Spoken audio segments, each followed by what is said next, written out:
Bendecimos el nombre del eterno Dios. Queremos continuar con la segunda parte de lo que es eh, el peligro de pensar humanamente.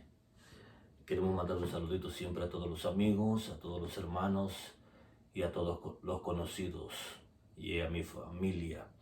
Que la gracia y el favor de Dios esté siempre con todos ustedes en esta hermosa hora. Siempre la intención es que el nombre del Señor sea engrandecido y que juntos podamos ser edificados por la palabra preciosa del Señor. El peligro de pensar humanamente. Es necesario entender que nosotros en este evangelio tenemos un Padre, tenemos un Señor, y por lo tanto nuestras decisiones, nuestros pasos que vamos a hacer, tienen que ser dirigidos por el Espíritu Santo de Dios. La Escritura dice que todos los que son hijos de Dios son guiados por el Espíritu de Dios. Debemos de entrar al lugar secreto para poder recibir revelación de Dios y que Dios confirme nuestras decisiones, que Dios confirme nuestros pasos. ¿Cuántas personas, cuántos hermanos, cuántos hijos de Dios han tomado decisiones que han marcado sus generaciones, han marcado sus hijos, los hijos de sus hijos, por no haberle preguntado al Dios del cielo? La Escritura dice bien claro: si hubiesen estado en mi secreto, yo les hubiese revelado. Nuestro Dios es un Dios que habla. Nuestro Dios es un Dios que nos dice: mis ovejas oyen mi voz, dice la Escritura. Si tú le buscas de todo corazón, dice la Escritura, de cierto me encontrarás. No somos absolutos, no podemos tomar decisiones a la ligera. Que Dios nos guarde a cada uno de nosotros, mis amados hermanos, de cometer tales cosas. Por eso nosotros vemos a los hombres de Dios, a los profetas de antaño, a los apóstoles siendo dirigidos por el Espíritu Santo para alcanzar los propósitos y los planes de Dios en este mundo donde hay muchas trampas, donde hay muchos engaños, donde hay lugares donde el eterno Dios no quiere que nosotros entremos o pasemos. Pero Dios es un Dios que está pendiente siempre de nosotros y nos enseña como hijos suyos. Por eso, el peligro de pensar humanamente. No podemos pensar humanamente en lo que es este evangelio porque hay consecuencias. Tenemos que caminar en la dirección del Espíritu. El Espíritu es el que nos guía a toda verdad y a toda justicia. Yo no sé si tú has buscado a Dios en ayuno, en oración, en intercesión, y Dios es fiel que te revela en sueños y en visiones sus propósitos, sus planes, su voluntad, porque Dios es así. Dios no está muerto, Dios está vivo. En 1 de Samuel, en el capítulo 27 y el verso 1, nosotros estamos viendo la primera parte, uno de los errores grandes que David cometió y fue pensar humanamente. Y cuando pensó él humanamente, emocionalmente, sentimentalmente, pensó él en su corazón, lo engañó su corazón, lo engañó su propio hombre interior. Y tomó una decisión que casi le cuesta la vida de sus mujeres, la vida de sus hijos y la vida de los cercanos, porque cuando los amalecitas visitaron Siglag, que era la ciudad donde le había dado a Aquis, el rey de los filisteos, para que él estuviese allí, ellos vinieron, la sitiaron y conquistaron y se llevaron a sus mujeres, se llevaron a sus hijos prisioneros. Y la Escritura dice que lloró amargamente David. Lloraron amargamente. Hay lloros amargos que muchas personas hacen por la desobediencia. Dice que todas las cosas obran a bien a los que conforme al propósito de Dios son llamados. Si tú estás en el propósito de Dios, si fuiste llamado dentro de ese propósito y tú sabes que has hecho lo justo, que has hecho lo recto delante de Dios, lo que te suceda obra para bien. Pero si te has hecho una decisión equivocada, si has tomado un camino en el cual el Señor no te confirmó, el Señor no te dijo, Dios te va a auxiliar, Dios nos va a auxiliar, pero no es la perfecta voluntad de Dios. Dios me ha guardado a mí en lo personal de tomar decisiones, me ha cerrado puertas muchas veces, me ha dicho Dios, aquí ya no te quiero, aquí esta es mi voluntad, permanece aquí, porque Dios es un Dios que habla. Dios es un Dios real, Dios es un Dios verdadero, pero tienes que apartarte para Dios, tienes que tener tus manos limpias, tu corazón puro, tus ojos guardados, tu mente, tus oídos. Oh, hermano, ¿tú te crees un santo? ¿No un santo? No, simplemente estamos dentro de la balanza de Dios de hacer lo recto. ¿Cometo errores? ¿Cometo fallas? Sí, pero no está en mi intención practicar esas cosas. Mi intención es agradar a mi Señor, como quizás muchos de ustedes, mis hermanos o amigos que están a punto de que la luz del Evangelio se les revele. Mire lo que dice 1 Samuel capítulo 27, verso 1. Sin embargo, David pensaba, tarde o temprano, Saúl me va a matar. Escuche lo que pensaba David, hermano. Eso es imposible. ¿Cómo lo iba a matar si Dios había dicho que él iba a ser el segundo rey? Por eso, lo mejor que puedo hacer, increíble, hermano, una decisión, ¿cómo vas a agarrar? La mejor decisión será buscar a tu enemigo. ¿Cómo la mejor decisión es irte para el mundo? ¿Cómo la mejor decisión es regresar a tus amigos antiguos de los vicios, del alcohol, de las drogas, del secuestro, de la delincuencia? No, esa no es la mejor solución. Lo mejor que puedo hacer es huir al país de los filisteos para que Saúl me deje tranquilo y no me ande buscando por todo el territorio de Israel. Así escaparé de sus manos. ¿Qué pensamiento? El verso 4. Cuando Saúl supo que David había huido a Gat, dejó de perseguirlo. Interesante. En el capítulo 24, en 1 Samuel, en el capítulo 24,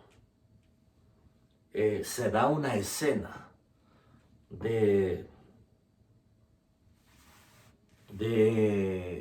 David y Saúl.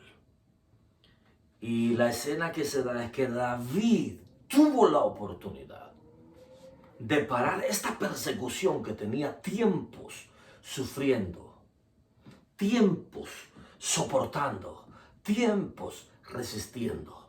Pero no es el tiempo de nosotros, sino es el tiempo de Dios, porque en la justicia de Dios y en el proceso de Dios y en el plan de Dios, Dios es el que va a derrotar a tus enemigos. La Biblia dice, yo derrotaré a tus enemigos que se levanten contra ti, dice la Escritura.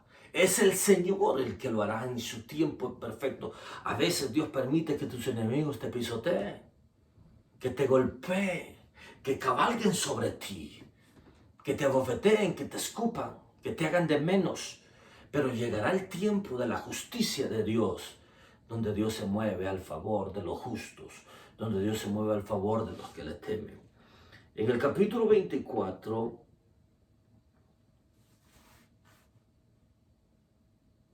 en el verso 14, David le dice esto a Saúl. Además, ¿tras de quién ha salido el rey de Israel? ¿A quién está persiguiendo? ¿A mí? Le dice David a Saúl. ¿Que soy como un perro muerto? ¿O como una pulga? Hermano, Saúl tenía 3,000 soldados, los mejores soldados de su ejército. Era el rey, tenía comida, tenía dinero, tenía contactos. Donde quiera que Saúl llegaba, tenía puerta abierta. ¿Y David qué? David no tenía muchas veces ni para comer.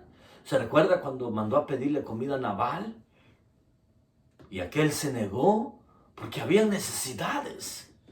Es muy diferente por ejemplo, mire, eran 600 hombres con David y aquel tenía los 3.000, los mejores hombres. ¿Quién está en superioridad? Los enemigos estaban en superioridad.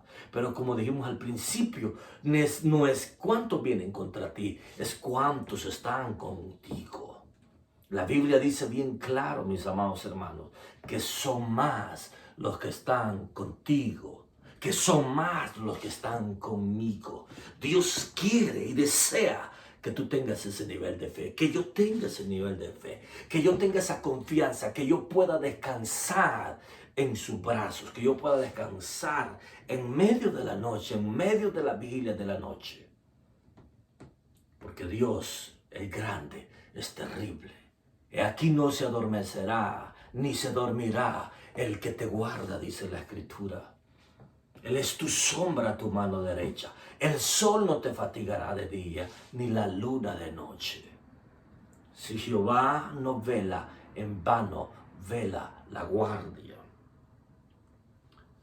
Soy como un perro muerto, como una pulga. En alguna oportunidad David dijo, me siento como un búho, como un pájaro.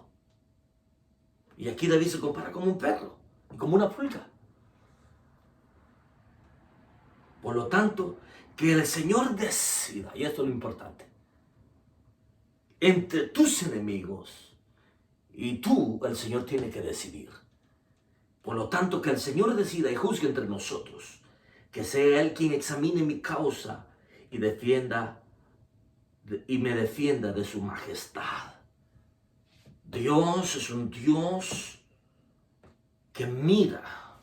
Dios es un Dios que tiene, dice la Escritura, sus ojos en la tierra. Él pesa los corazones de los hombres. Él conoce, Él pone la balanza, a veces a tu favor, a veces no, cuando nosotros estamos haciendo injustamente delante del Señor. Y David sabía exactamente que había un Dios justo en los cielos, que ejecuta la justicia. Con Dios no podemos jugar. Dios no puede ser burlado, dice la Escritura. Todo lo que el hombre siembre, eso segará. No hagas con los hombres lo que no quieres que los hombres hagan contigo. ¿Cuántas veces nosotros la regamos, fallamos, ofendemos, lastimamos y nunca pedimos perdón muchas veces? Es necesario humillarnos. Es necesario muchas veces pedir perdón, mis amados hermanos y amigos y conocidos. Muchas veces el pedir perdón nos va a sacar de la prisión, de la esclavitud, de las cadenas, del orgullo, del enojo, de la prepotencia. No te tienes que defender tú, deja que Dios te defienda.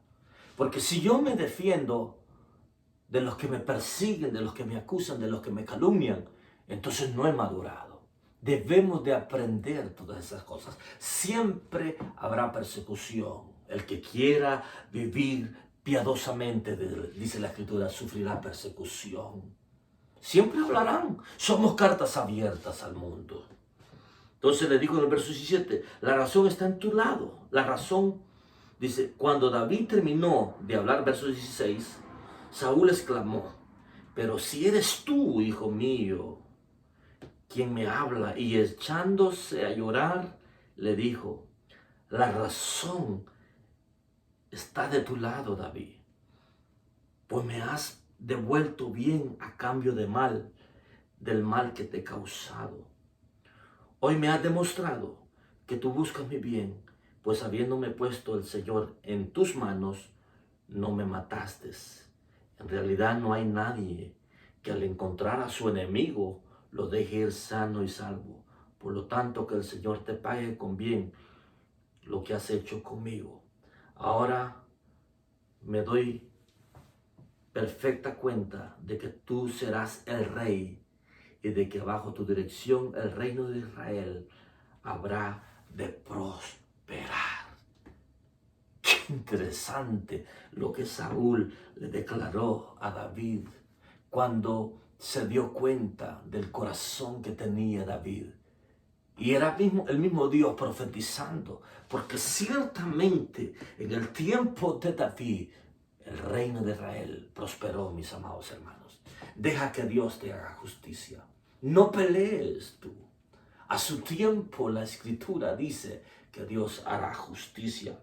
Júrame pues por el Señor que no acabarás con mis descendientes, ni borrarás mi nombre de mi familia. Eso fue lo que pasó con Mefiboseth más adelante, porque hay alguien de la casa de Saúl al cual yo pueda hacer misericordia, que era una tipo y figura de Cristo también con nosotros los pecadores, pero eso lo vamos a ver en su tiempo. Entonces es interesante, mis amados hermanos, cómo el Señor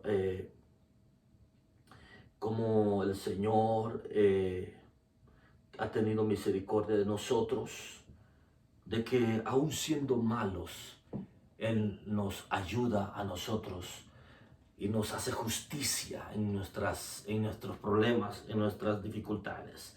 En 1 Samuel, en el capítulo 26, verso 1, mira lo que dice en adelante. Los habitantes de Ziph fueron a Gibea a ver a Saúl y le dijeron: David está escondido en la colina de Aquila frente al desierto. Entonces Saúl se puso en marcha acompañado de 3,000 de los mejores soldados israelitas y se fue al desierto de Ziph en busca de David. Acampó en la colina de Aquila, que está junto al camino y frente al desierto.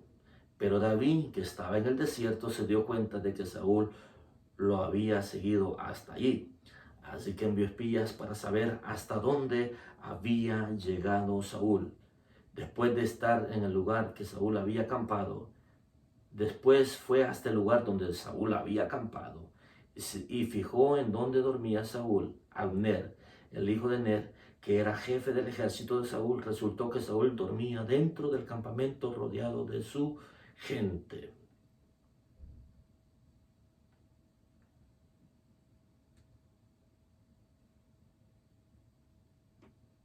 Verso 13.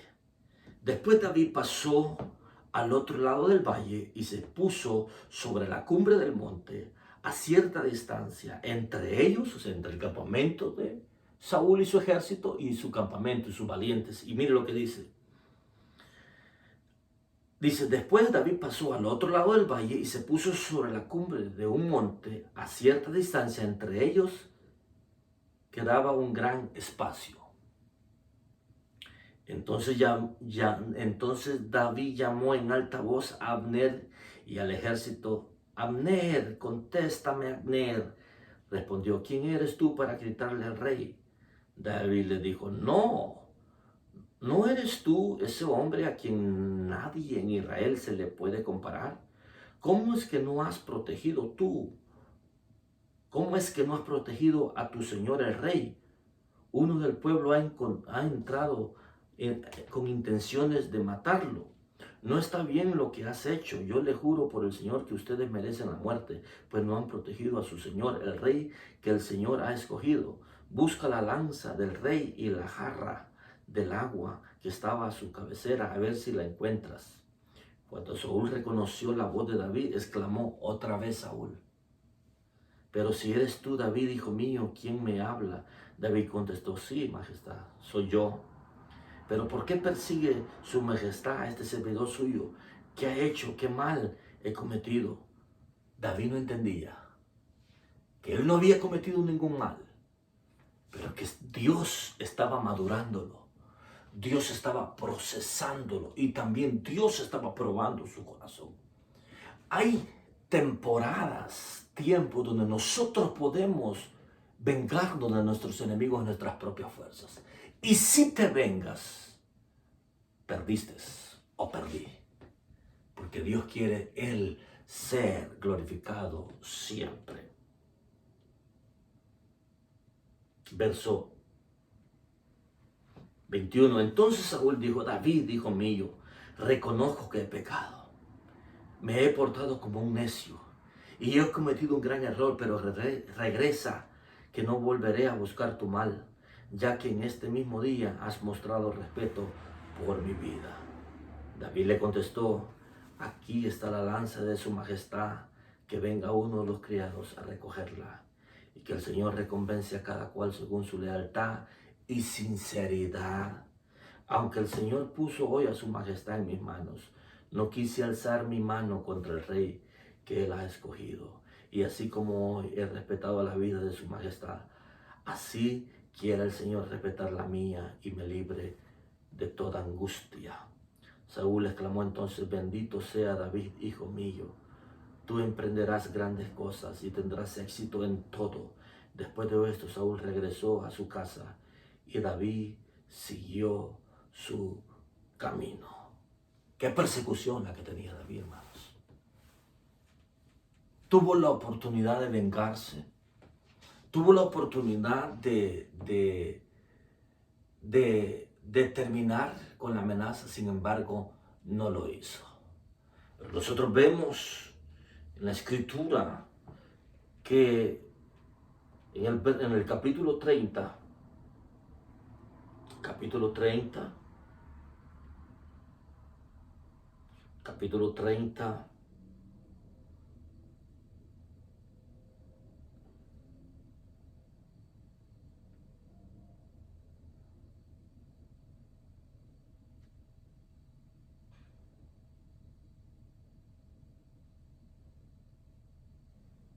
en 1 Samuel, en el capítulo 30, nosotros vemos a David regresando a Ziklag. Ya los amalecitas se habían llevado a sus mujeres, a sus hijos y todas sus cosas. Y David se quebrantó delante de Dios y llamó al sacerdote que trajera y le fue, preguntó y consultó a Dios si habría de alcanzarlos y perseguirlos. El Señor le dice: ve, los alcanzarás. Y David se humilló delante de Dios y de nuevo Dios le devolvió todo lo que pertenecía a él, sus mujeres, sus hijos y todos sus bienes, porque reconoció que se había equivocado.